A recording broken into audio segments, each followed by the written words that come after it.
मकर संक्रांति के दिन गंगा स्नान करने से 7 जन्मों के पाप भी धुल जाते हैं। इस दिन गंगा स्नान से जुड़ी बहुत ही महत्वपूर्ण पौराणिक घटना है। पौराणिक कथा के अनुसार राजा सगर अपने परोपकार और पुण्य कर्मों से तीनों लोकों में प्रसिद्ध हो गए थे। इस बात से देवताओं के राजा इंद्र को चिंता होने लगी कि कहीं राजा सगर स्वर्ग के राजा न बन जाएं।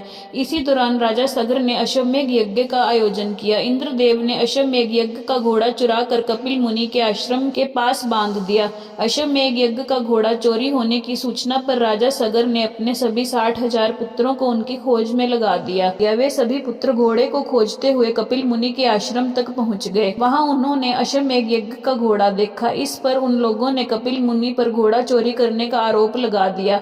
इससे क्रोधित होकर कपिल मुनि ने राजा सगर के सभी 60,000 पुत्रों को श्राप से जलाकर भस्म कर दिया।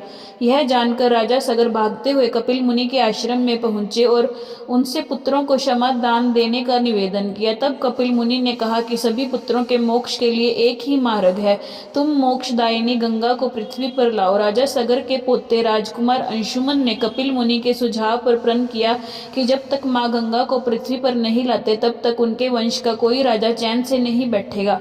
वे तपस्या करने लगे। राजा अंशुमन की मृत्यु के बाद राजा भगीरथ ने कठिन तप से मां गंगा को प्रसन्न किया।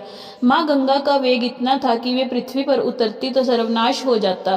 तब राजा भगीरथ ने भगवान शिव को अपने तप से प्रसन्न किया ताकि वे अपनी जटाओं से होकर मां गंगा को पृथ्वी पर उतरने दें, जिससे गंगा का वेग कम हो सके। भगवान शिव का आशीर्वाद पाकर राजा भगीरथ धन्य हुए। मां गंगा को अपनी जटाओं में रखकर भगवान शिव गंगाधर बन गए। मां गंगा पृथ्वी पर उतरी और आगे राजा भगीरथ और पीछे पीछे मां गंगा पृथ्वी पर बहने लगी। राजा भगीरथ मां गंगा को लेकर कपिल मुनि के आश्रम तक लेकर आए। यहाँ पर मां गंगा ने राजा सगर के 60,000 पुत्रों को मोक्ष प्रदान किया और जिस दिन मां गंगा ने राजा सगर के 60,000 पुत्रों को मोक्ष दिया उस दिन मकर संक्रांति थी। वहां से मां गंगा आगे जाकर सागर में मिल गई। जहाँ वे मिलती हैं वह जगह गंगा सागर के नाम से प्रसिद्ध है। धार्मिक मान्यताओं के अनुसार मकर संक्रांति को गंगा सागर या गंगा नदी में स्नान करने से मोक्ष की प्राप्ति होती है और 7 जन्मों के पाप भी मिट जाते हैं।